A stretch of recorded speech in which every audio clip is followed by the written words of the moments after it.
let's read this question. The question says that a massless uniform rod is subjected to force F at its free end as shown in figure.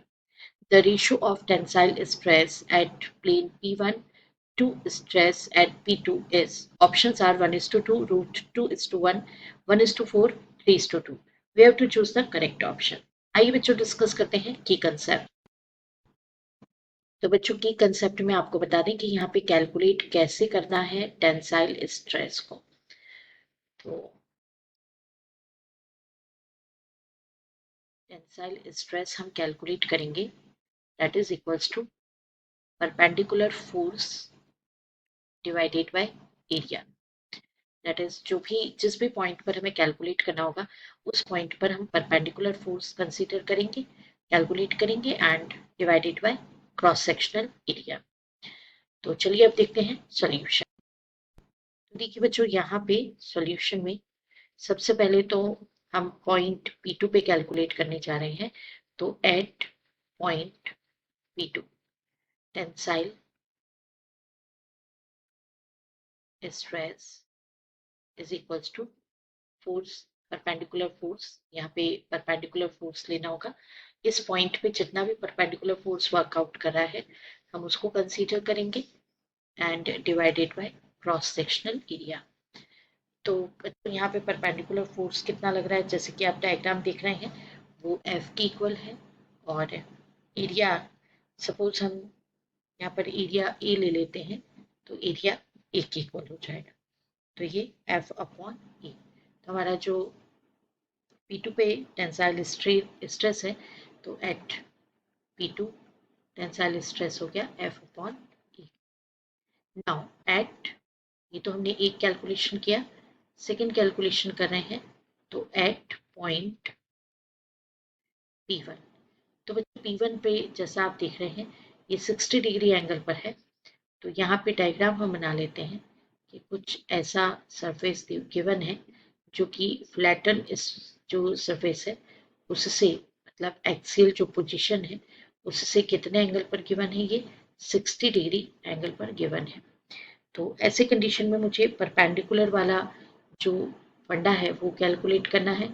तो मुझे flatten के लिए मतलब ये वाला surface जो है उसके लिए कैलकुलेशन करना होगा, क्योंकि पॉइंट मेरा जो P1 है वो यहाँ पे सिचुएटेड है, ना कि इस सरफेस पर।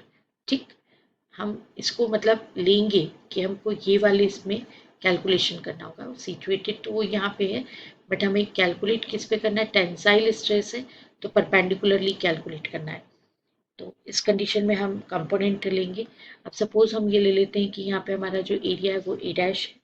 तो उस कंडीशन में और देखिए अगर हम ये वाली जो कंडीशन लेते हैं ये जिसको हम बात कर रहे हैं तो ये तो इसी के इक्वल होगा जो कि A के इक्वल होगा।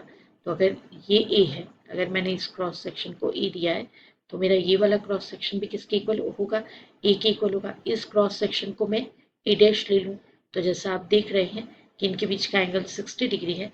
तो यहाँ पर A dash equals to A upon cos 60 degree. ये ऐसे कैलकुलेट हमने किया है कि A डैश जो है वो हमारा A डैश कॉस 60 डिग्री जो है वो हमारा किसके इक्वल है, A के इक्वल है। So therefore A dash equals to A upon cos 60 degree. अब हम इसको क्या लिख सकते हैं बच्चों, A डैश को हम यहाँ पे लिख सकते हैं A dash is equals to A upon cos 60 degree and perpendicular force calculate करना है। तो परपेंडिकुलर फोर्स किसके इक्वल हो जाएगा, तो F परपेंडिकुलर यहाँ पर हो जाएगा F, वो भी होगा F cos 60 degree and upon A dash. और इसको क्योंकि ये कंपोनेंट लेंगे अपन तो ये हो जाएगा F cos 60 degree upon A dash का वैल्यू है A अपॉन cos 60 डिग्री। तो ये वैल्यू हो जाएगी F अपॉन A और cos 60 डिग्री का स्क्वायर, दैट इज ये होगा F अपॉन A इंटू 1/4। तो बच्चों ये जो कैलकुलेशन है ये तो हमने किसके लिए कर लिया है, एफ अपॉन ए, मतलब अब ये P2 पे आया है एफ अपॉन ए का वैल्यू। तो चलिए अब रेशियो कैलकुलेट कर लेते हैं। तो देयरफॉर ये फोर्स जो कैलकुलेट किया आपने P1 और P2 पे, eight P1 and P2 ratio लिया मैंने, तो ये आया 1/4 F upon A is to F upon A.